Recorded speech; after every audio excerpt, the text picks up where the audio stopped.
Continuando então, o terceiro caso de vibração de partícula, nós temos a chamada vibração,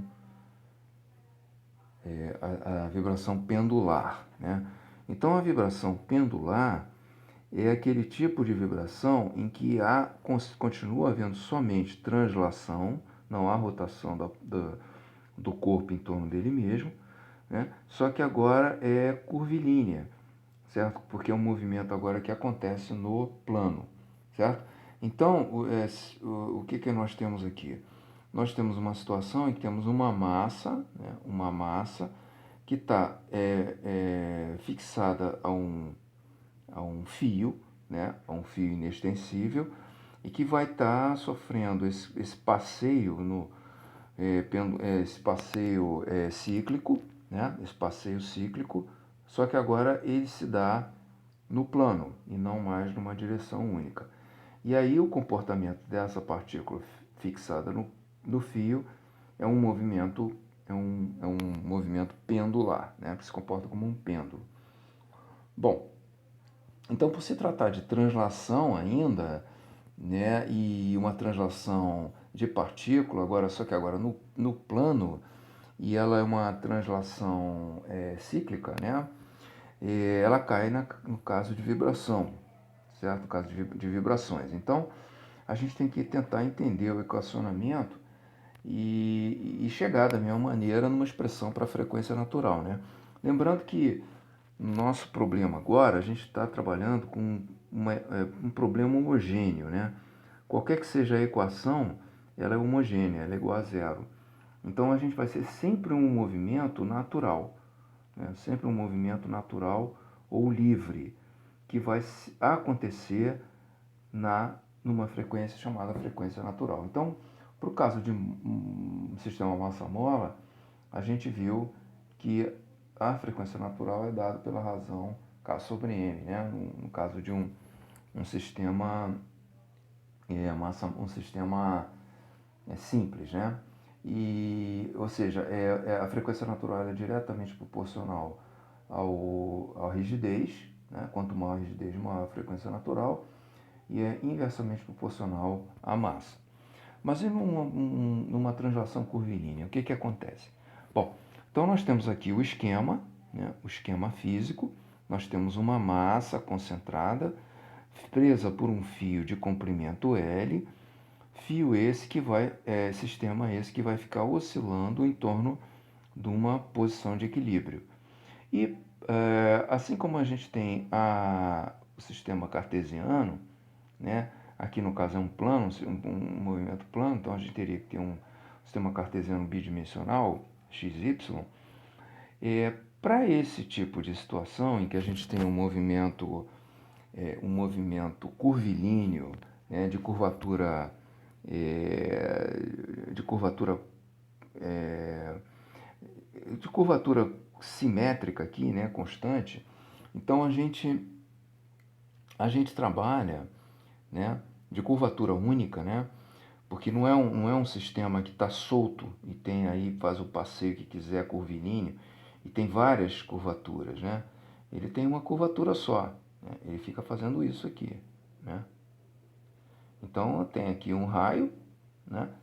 E esse raio é o próprio comprimento do fio, o L.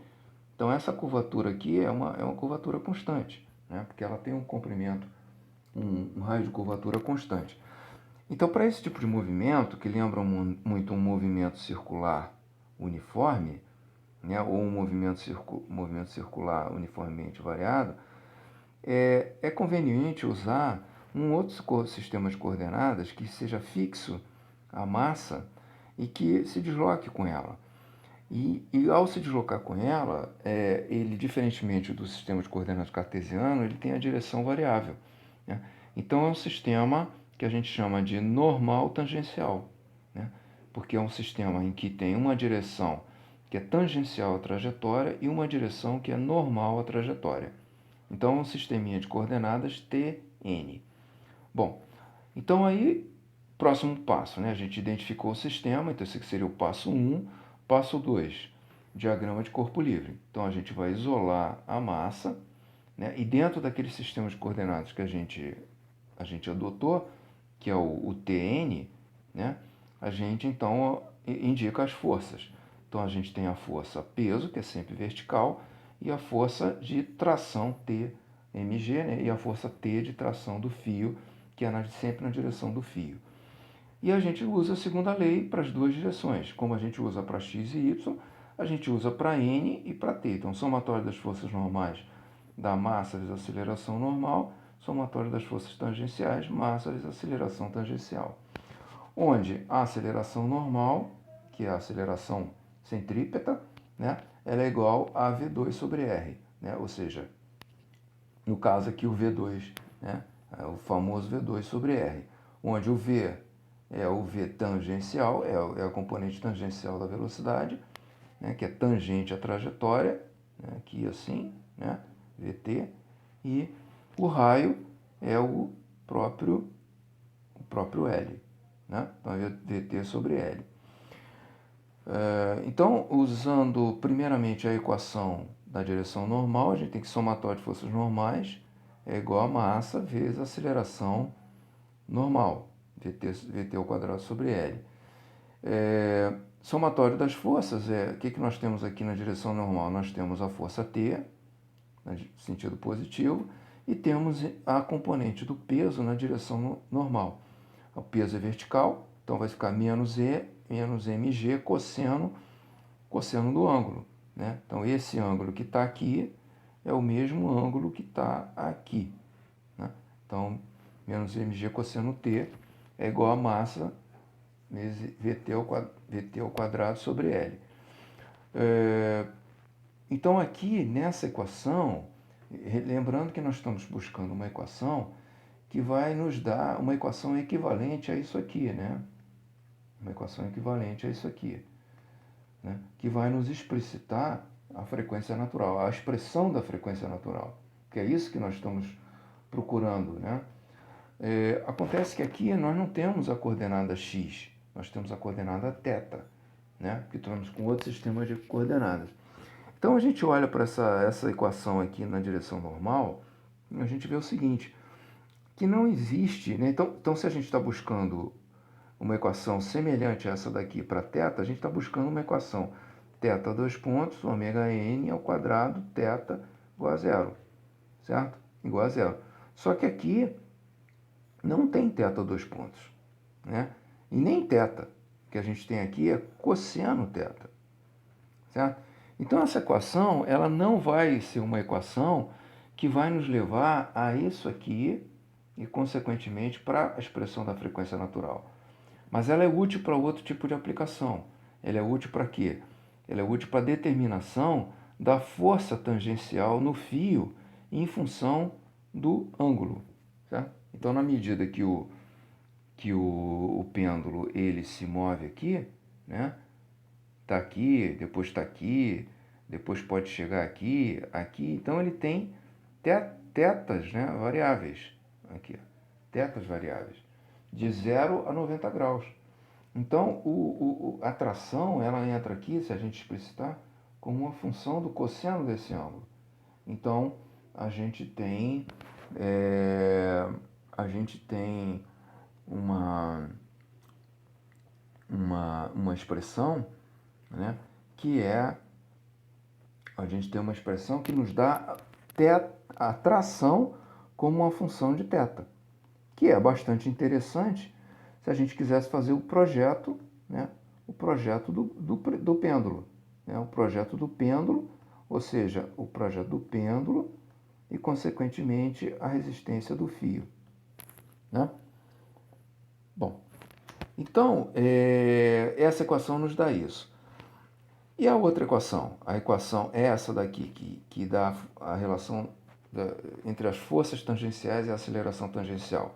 Será que ela nos leva a uma equação, né, que nos explicite a frequência natural? Então vamos ver.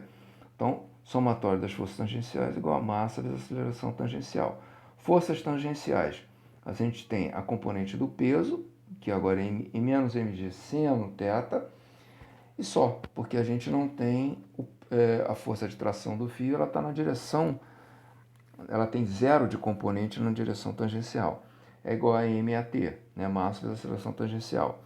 Então a gente corta aqui o m com m, e a gente fica com menos g seno θ igual a t, né? Menos g seno θ igual a t. E quem é AT? Ora, AT é o seguinte, o deslocamento linear, S, que é o deslocamento aqui, né? A gente tem aqui o pêndulo e a gente tem aqui a trajetória do pêndulo. Então, o deslocamento linear, ele está aqui. Ele está aqui. Então, estou chamando esse deslocamento de S. E o deslocamento angular está aqui, θ. Então, qual é a relação do deslocamento S com o deslocamento θ? Aqui é L, né? Então, é o comprimento do arco. S é o comprimento do arco. S é igual a Lθ. Ora, se S é igual a Lθ, S ponto, que é a velocidade, né? Então, a velocidade tangencial nessa direção aqui, ela é igual a L, que é constante, vezes a derivada do θ, que é θ ponto. E a segunda derivada, que é o S dois pontos, que é a aceleração tangencial, ela vai ser igual a L, que é uma constante, vezes o θ dois pontos. Então, é isso aqui, L, Lθ ponto e Lθ dois pontos. Então, nós queremos saber a expressão da aceleração tangencial, a gente vai substituir aqui e vai ter menos g seno θ, Lθ dois pontos. Logo, Lθ dois pontos, g seno θ igual a zero. Nós já apareceu aqui o θ dois pontos, que a gente precisa, né? Lembrando que o que a gente quer é θ dois pontos, ômega n ao quadrado, θ igual a zero. Então, já estamos no caminho, θ dois pontos já tem. Não temos θ, mas temos o quê? Temos seno θ. E isso é uma equação não linear, por quê? Porque o seno é uma equação não linear. Então, é uma equação diferencial ordinária e tal de movimento em θ, mas não é uma equação trivial, porque é uma equação não linear. Mas, o que nós fazemos, né, para fins de engenharia? A gente faz aqui um processo de linearização para ângulos, usando ângulos pequenos. Então, quando a gente tem ângulo pequeno, o ângulo ele é aproximadamente igual ao seno do ângulo, certo? Logo, na nossa equação L, θ dois pontos, mais G seno θ igual a zero, a gente vai aplicar isso aqui para ângulos pequenos. Então, a gente tem L, θ dois pontos, mais G θ igual a zero, né? Então, a gente divide por L, fica θ dois pontos mais G sobre L θ igual a zero. E aí, olhando para a equação padrão que a gente tem, θ dois pontos, ômega n ao quadrado, θ igual a zero, a gente vê então que aqui está θ dois pontos com θ dois pontos multiplicado por 1, aqui está θ com θ multiplicado por ômega n ao quadrado, logo ômega n ao quadrado, para o caso do pêndulo, é G sobre L. Portanto, né, ômega n do pêndulo é a raiz de G sobre L, certo? É a raiz de G sobre L. É a raiz de G sobre L, então está aqui a conclusão. E, novamente, a gente vai usar o mesmo tipo de solução que a gente viu para o massa-mola, porque é uma equação semelhante, né?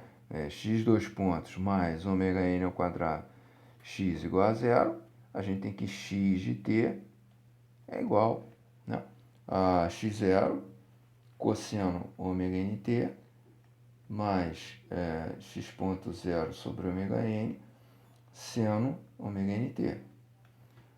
Se a gente tem uma equação θ dois pontos mais ômega n ao quadrado, θ igual a zero, então o nosso θ de t, nosso θ de t, né? Nosso θ de t vai ser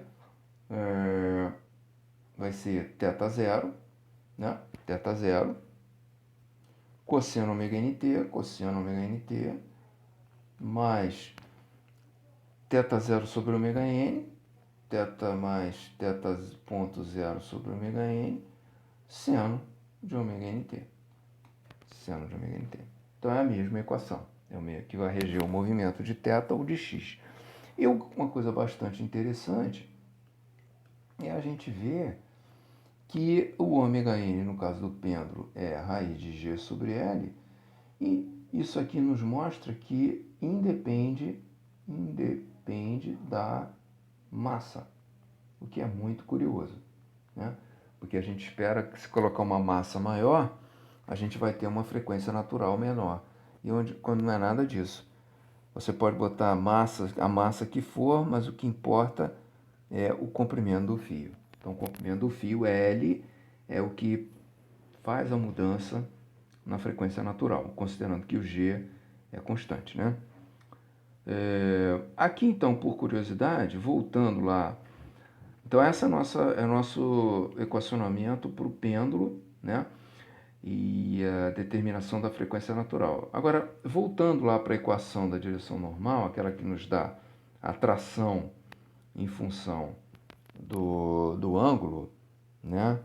A gente faz aqui uma substituição de VT ao quadrado sobre L, substituindo aqui por... A gente sabe que VT é a velocidade, né? É a velocidade linear aqui, né? Na curva. E a gente sabe que VT é igual a θ ponto L, né? Então, VT ao quadrado é igual a θ ponto ao quadrado vezes L ao quadrado, que é isso aqui, dividido por L. Então, eu vou cortar L com L ao quadrado. Então, T igual a M, G cosseno θ vezes L θ ponto ao quadrado. Então, só que esse θ ponto é a velocidade angular, que é uma função do tempo. Então, a tração é uma função do tempo, né? Então, a nossa expressão de tração ela fica em função do cosseno do ângulo, em função dessa velocidade que é velocidade angular, que é função do tempo. Então, quando θ é igual a zero, né? Quando θ é igual a zero, o t é o t máximo, né? É o t máximo. E quando θ é igual a 90, o t é igual a zero. Então, quer dizer, quando o θ é igual a zero, é quando o pêndulo ele está passando, né? Ele está passando por baixo, né? E quando o θ... Então, assim, quando ele está passando por baixo, ele está com a velocidade máxima. Então, o θ ponto é o máximo. Então, a gente tem que a tração no fio vai ser máxima, porque vai ser o maior L, vai ser G, né? Vai ser, o que a gente vai ter aqui é o seguinte, né? Para θ igual a zero, a gente vai ter T igual a mg cosseno θ, né? Mais Lθ ao quadrado. Para θ igual a zero, isso aqui é igual a 1, né? E isso aqui é o V θ ponto, né? Isso aqui é o máximo. É o V ponto máximo, o θ ponto máximo. Então, a gente vai ter que T é igual a mg, que é a aceleração da gravidade, mg, mais m Lθ ponto ao quadrado. Então, se a gente quer... se ele tivesse parado, em 0 graus, o T era igual a mg. Mas o fato de ele estar passando com uma determinada velocidade, vai ter uma adicional na força, ml, que é proporcional ao quadrado da velocidade. Quanto mais rápido ele passar, maior é a tração. E quando o θ é igual a 90 graus, né, é quando o fio está aqui assim, né? O fio está aqui assim, está 90 graus. Então, o que nós vamos ter? O cosseno de 90 vai ser zero, né?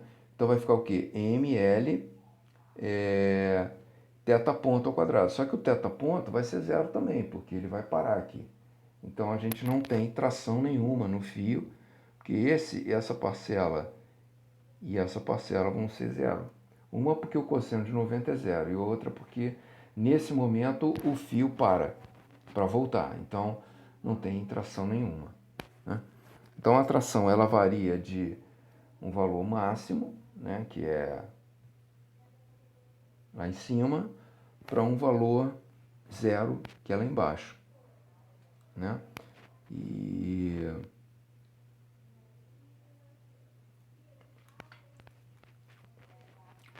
é isso, né?